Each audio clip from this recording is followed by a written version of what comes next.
Let's talk about the arrest of the leader of IPOB. How did you respond to that? Well, Nigeria, for me, it's not for me to tell the government to prepare itself, because there's going to be a huge squawk when the truth about how Kanu was arrested, when the truth comes out. Our nation is, people are alleging this and that and that. So that's one phase, whether Nigeria has acted outside international law. That's one issue. The second issue, however, has to do with Kanu's conduct outside the nation. There's been a level of hate rhetoric, which is, for me, has been most unfortunate, issuing from Kanu outside. But for me, hate rhetoric is an issue which can only be judged by the laws of any nation. So we come back to the issue: was it right to have, for me, quote unquote, kidnapped? You can say intercepted as much as you want, but I think that Kanu was kidnapped, and that is wrong internationally and it's wrong morally. And how would you advise the federal government to move forward? Talking about all this now, you've identified some pitfalls in the way that the arrest of Nnamdi Kanu has been handled, and also the way the DSS raided Sunday Igboho's house. For Nnamdi Kanu, for starters, how would you advise the federal government to move forward in terms of his trial and other things that will come up after now? To answer that kind of question, we have to ask ourselves, what is the position mentally, spiritually, economically, politically? What's the state of mind, the collective state of mind of a vast section of this nation at the moment? And that state of mind is best described as distrust, total distrust. This government has earned itself, rightly or wrongly, that's for the government, that side to decide. But anybody who's telling this government that the people of this nation still trust it, I'm sorry, if the government believes that, it's really plunging this nation further into the abyss. After raiding his home, the DSS had come out to say that Sunday Igboho is wanted and that he should turn himself in. What would you advise he does in this situation? Well, my advice is not even so much Igboho, but to the government, that they should stop pursuing this person as a criminal, because you have begun by acting in a criminal fashion against him. Because if and when Igboho comes to trial, I guarantee you it's the government which will be very, very embarrassed. Very embarrassed. So it's not even in the interest of the government. I think they should just tell Igboho, we made a mistake.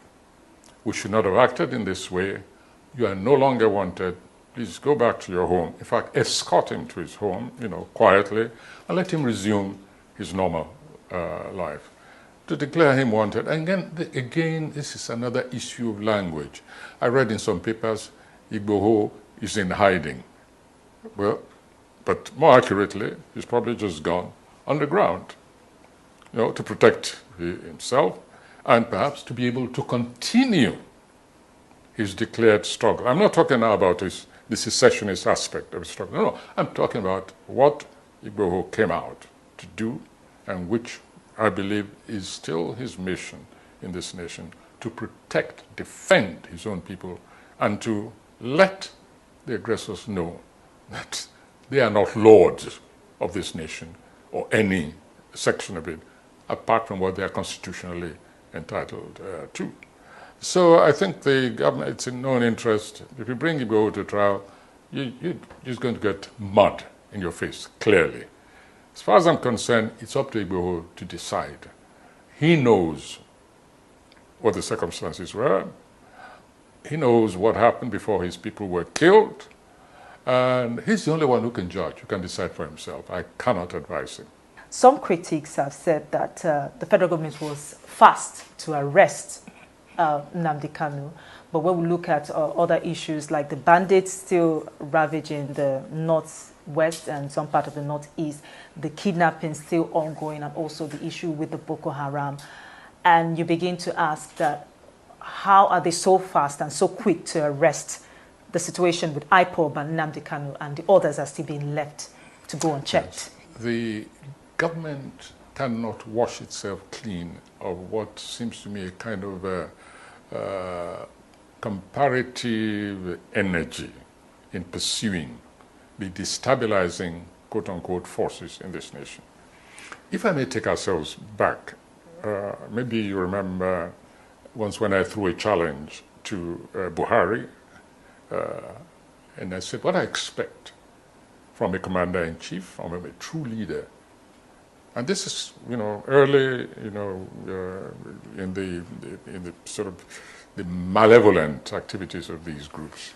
I said, what I expect, now that we've identified those who are killing farmers and taking their farms, occupying their villages, is to issue an order, give a deadline, an ultimatum, say that any illegal occupant of any villages, farms, and so on, is given 48 hours to quit. After which, the mightiest forces of this nation will be unleashed against them. Yeah, it was ignored. It's because I said so. Many other people have said so in different forms. But I'm coalescing, challenges which have been thrown to this government, say, just show leadership where it is essential. And so when years later, a head of state comes out and says, we will respond to these people in the language they understand. Now that is what I had expected him to say years ago, at the very beginning of the insurgency, of the cattle people, especially as it was clear they were organized. And their leadership, the Maeti Allah, their leadership should have been arrested ages ago, long before IPOD was declared a terrorist organization. I have allied myself with those like Autumn and others who said that Maeti Allah should have been declared long before then a terrorist organization. And the evidence was there. A state governor passed a law for the protection of his own people and their productive means, their livelihood, their very dignity. And a group got up and said, if you don't rescind that law, we'll show you. You haven't seen anything yet. This is not an anonymous statement on internet. It was not fake news. The leadership of Maeti Allah actually threatened that government and have proceeded to put their money where their mouth is. Nothing has happened to them. We have not seen the same energy, the same deductive, organizational sleuthery mounted against these people. I'm not aware that even one of them has ever been called for questioning.